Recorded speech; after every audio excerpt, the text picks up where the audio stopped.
एक समय की बात है। महाभारत युद्ध के मैदान कुरुक्षेत्र में अर्जुन अपने रथ पर खड़ा था। सामने अपने सगे संबंधियों, गुरुजनों और मित्रों की सेना को देखकर उसका मन विचलित हो गया। उसका धनुष हाथ से गिर गया और वह श्री कृष्ण से बोला, हे माधव, मैं अपने भाइयों, गुरुओं और संबंधियों का वध कैसे कर सकता हूँ? मुझे धर्म और अधर्म में कुछ समझ नहीं आ रहा। तब श्री कृष्ण ने अर्जुन को वह अमूल्य ज्ञान दिया जो भगवत गीता के रूप में आज भी अमर है। हे अर्जुन, कर्म करते जाओ, फल की चिंता मत करो। तुम्हारा अधिकार केवल अपने कर्म पर है, फल पर नहीं। जब तुम फल की आशा छोड़कर कर्म करोगे, तभी सच्चे सुख और शांति को प्राप्त करोगे। अहंकार मत करो, क्योंकि आत्मा अजर अमर है। यह शरीर नश्वर है, पर आत्मा कभी नहीं मरती। आत्मा तो वस्त्र बदलने की तरह शरीर बदलती रहती है।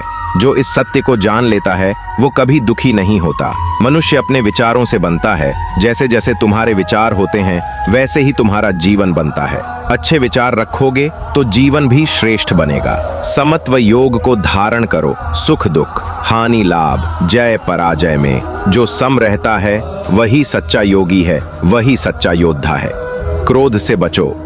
क्रोध से भ्रम पैदा होता है, भ्रम से स्मृति भ्रंश होता है, स्मृति नष्ट होने से बुद्धि का नाश होता है, और बुद्धि नष्ट होने पर मनुष्य का पतन निश्चित है।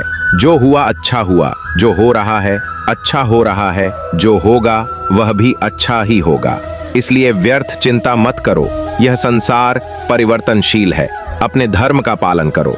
हर मनुष्य का अपना स्वधर्म है, चाहे वो छोटा ही क्यों न लगे, पर उसे निभाना ही श्रेष्ठ है। मोह माया का त्याग करो। जो व्यक्ति आसक्ति, मोह और लोभ का त्याग करता है, वही सच्चा ज्ञानी है।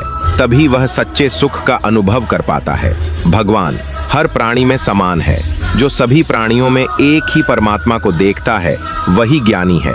उसे कोई शत्रु या मित्र नहीं, वह सब में एक रूप देखता है। अधर्म और अन्याय के खिलाफ खड़े होना भी धर्म है।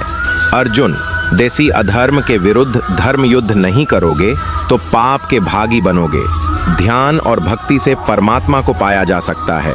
जो मनुष्य एकाग्र होकर अपने मन को ईश्वर ने लगाता है और निष्काम भाव से भक्ति करता है, वही मोक्ष को प्राप्त करता है।